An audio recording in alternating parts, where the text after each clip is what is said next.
Selanjutnya adalah faktor-faktor yang mempengaruhi perkembangan emosi. Sejumlah studi tentang emosi anak telah mengungkapkan bahwa perkembangan emosi mereka bergantung sekaligus pada faktor pematangan atau maturation dan faktor belajar, dan tidak semata-mata bergantung pada salah satunya. Beberapa kondisi, baik kondisi yang bersifat internal maupun yang bersifat eksternal, dapat menyebabkan dominannya dan menguatnya emosi seseorang.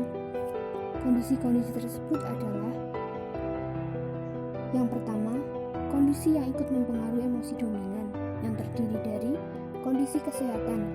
Kesehatan yang baik mendorong emosi yang menyenangkan menjadi dominan, sedangkan kesehatan yang buruk menyebabkan emosi yang tidak menyenangkan menjadi dominan. Yang kedua, suasana rumah. Jika anak-anak tumbuh dalam lingkungan rumah yang lebih banyak berisi kebahagiaan, dan apabila pertengkaran, kecemburuan, dendam, dan perasaan lain yang tidak menyenangkan diusahakan sesedikit mungkin, maka anak lebih banyak mempunyai kesempatan untuk menjadi anak yang bahagia. Yang ketiga, cara mendidik anak. Mendidik anak secara otoriter yang menggunakan metode hukuman untuk memperkuat kepatuhan secara ketat akan mendorong emosi yang tidak menyenangkan menjadi dominan.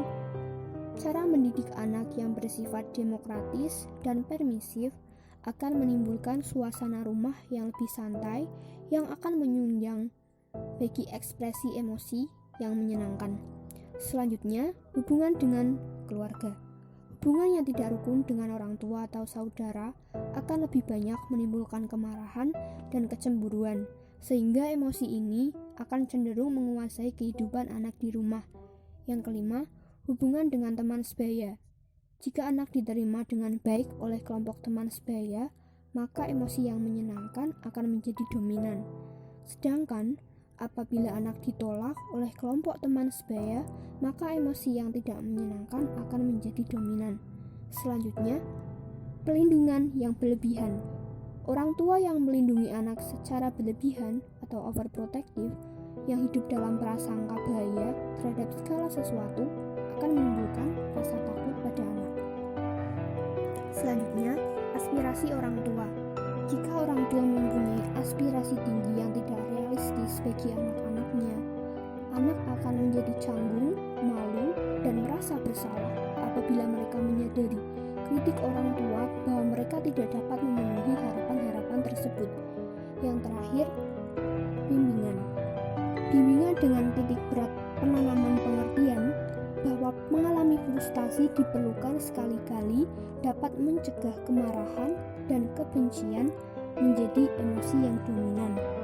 Tanpa bimbingan semacam ini, emosi tersebut akan menjadi dominan, terutama apabila frustasi yang dialami dirasakan tidak adil bagi seorang anak.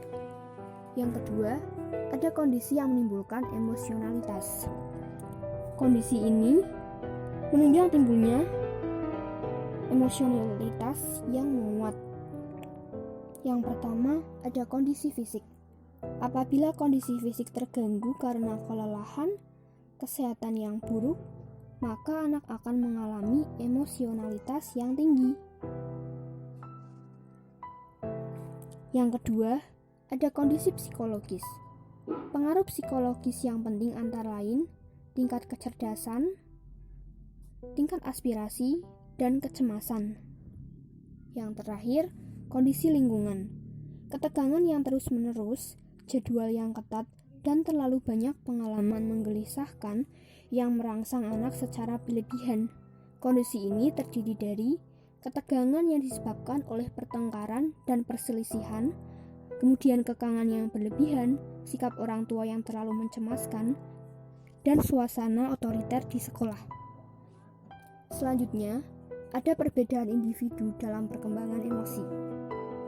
Individu mengalami proses perkembangan emosi selama hidupnya, mulai dari bayi sampai dengan dewasa. Bahkan, saat masih dalam kandungan, kondisi emosional ibu dapat mempengaruhi perkembangan janin. Ragam faktor yang dapat mempengaruhi perkembangan emosi seseorang menyebabkan reaksi yang dimunculkan individu-individu terhadap suatu keadaan tidak sama antara individu yang satu dengan individu yang lain. Faktor-faktor tersebut adalah Kepribadian, lingkungan, pengalaman, kebudayaan merupakan variabel yang sangat berperan dalam perkembangan emosi individu.